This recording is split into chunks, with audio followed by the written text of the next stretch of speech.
落ちたらアウト。激狭天井裏の世界。ここはある店舗の天井裏。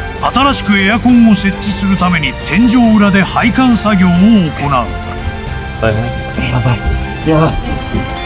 天井が抜けないように足場板を動かしながら移動。こっちにちょっと引っ張る感じで、ほい。さすがに。